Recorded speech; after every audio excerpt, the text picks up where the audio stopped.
Now I see love there in your car when I said those things.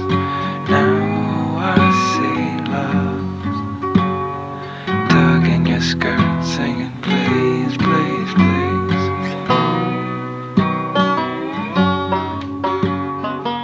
Iron and Wine is the stage name of Samuel Bream, and he is an American singer-songwriter. His first album was home studio recorded and released on the Sub Pop label, which seemed to specialize in alt forms of music, and that was released in 2002. He's had 9 more album releases since then, 3 of which are collaborations. Hi, my name's Dan, and before we get into I'm celebrating. Before we get into the review, I've got a little bit of a celebration because this is the 750th review off this list now. Is that a milestone? Well, yes, it is, because it's a quarter of the way through the 3,000 albums. Yay, I've made it this far, 25%. Thank you to everybody who's been with me along the way. I am constantly amazed at the reactions that I'm getting from people and the interactivity of you guys. I want to do a shout out to some of the most regular commenters, and I'm going to apologise if I miss anybody here. So, Yeet Gore, Yota, Jota, Jota, however you pronounce that, Gentle Cretin, Killer Ranger 11, more recently Lemony Cake, Cole Walter, also fairly recently, Nassim T, you've been with me since almost the beginning, if I remember rightly, and the 2 that probably have commented more than anybody else, I Have No Quarrel With You and Foul Quince. Thank you guys so much. It's been a huge pleasure to be along with you on this journey. We've still got another, however many that is, 2,250 to go.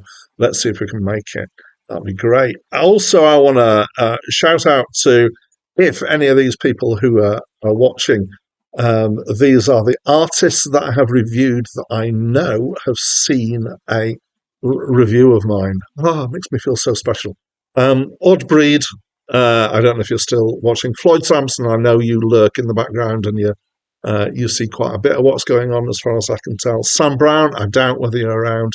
But if you are, hi Sam.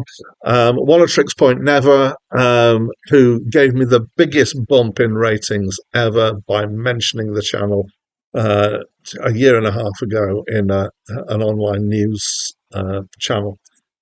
So, hey, here we go.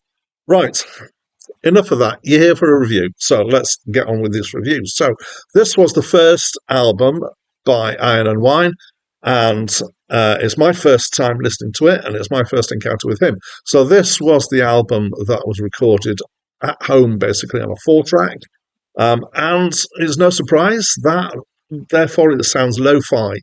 It is pretty kind of minimalist in its musical approach. I would describe it as being kind of Americana or American folk type stuff. Now, apparently, it was originally intended to be demos. And they were going to. The idea was that these were demonstrating what the songs were going to be, and then they were going to. He was going to get some people to and himself to record as a proper album. But actually, this is what got released, and yeah, I can kind of see why they made that decision, I guess. So it's got instruments. Most music does.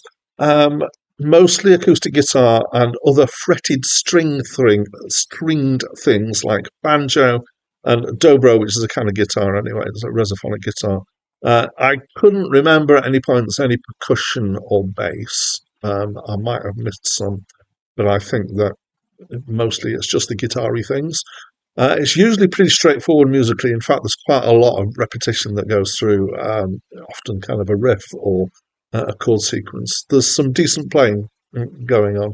It does have that kind of slightly loose lo-fi feel, as well as the sound It's not as tight as it could be, and it's certainly not as tight as you'd expect most stuff recorded in the studio when they, carefully mess about and get everything in time with each other, or do take after take after take after take after take. It's not like that. The singing, which is usually doubled up with harmony. So I found myself, once I knew it was 4 track, trying to count the 4 tracks at times. So there'd be like a guitar and a banjo, and then 2 voices maybe, and then the voices would stop, and there'd be a bit of slide guitar comes in, and I was guessing that basically that had been dropped into where the vocals had been.